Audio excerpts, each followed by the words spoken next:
Salut! Je sais pas si tu es comme moi, mais j'aime bien la notion de feuilleton. À suivre. Ça crée le suspense et on a généralement envie d'aller voir le chapitre suivant. La question du jour est, la Bible est-elle complète?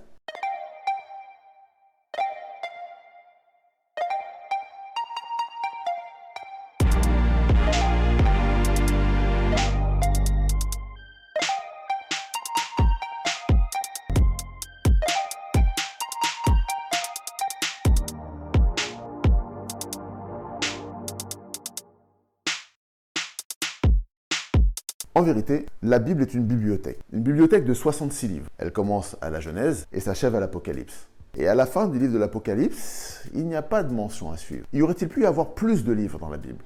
Sans doute que oui. La Bible même nous apprend que tout ce que Jésus a fait sur terre n'a pas été inscrit dans le rapport qui nous est présenté. Qu'il y avait encore bien d'autres choses. Et que s'il avait fallu inscrire tout ce que Dieu avait fait en Jésus, alors on aurait sans doute manqué de place. C'est donc qu'il y aurait pu y avoir peut-être beaucoup plus de livres dans la Bible. Mais d'une certaine manière, est-ce vraiment important qu'il y ait plus de livres dans la Bible? Que faire d'une plus grosse Bible si on ne la lit pas et si elle prend la poussière sur les étagères? Ça n'aurait aucun intérêt. La véritable question est de savoir ce que je fais de ce que Dieu m'a laissé.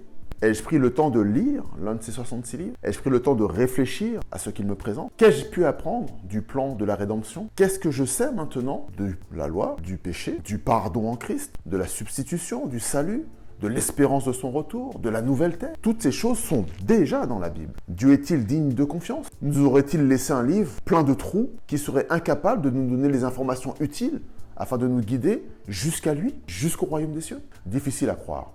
Si l'on va regarder dans l'Ancien Testament, on se rend compte que Dieu a pensé à demander à ses serviteurs de mettre la loi dans l'arche et que cela devait servir de témoignage. Donc Dieu sait bien que lorsqu'il nous a donné quelque chose, il veut que ce qu'il nous a donné puisse traverser le temps, servir de témoignage. Dieu ne se serait-il pas organisé pour que les informations nous parviennent?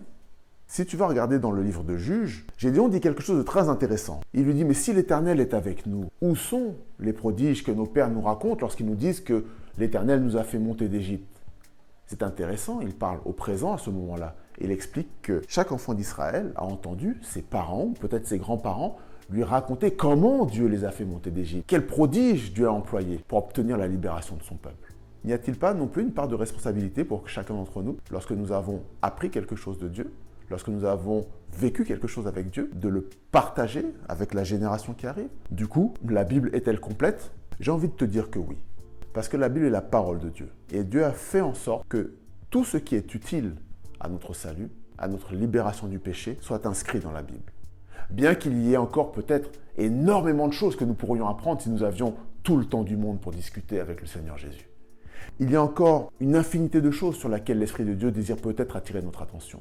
Et tu verras qu'il est formidable qu'à travers la même Bible, on soit capable de prononcer autant de prédications, qu'on soit capable de délivrer autant d'enseignements. Je te souhaite d'y plonger les regards et je te souhaite d'en découvrir les trésors. Bonne lecture et à bientôt pour un prochain épisode.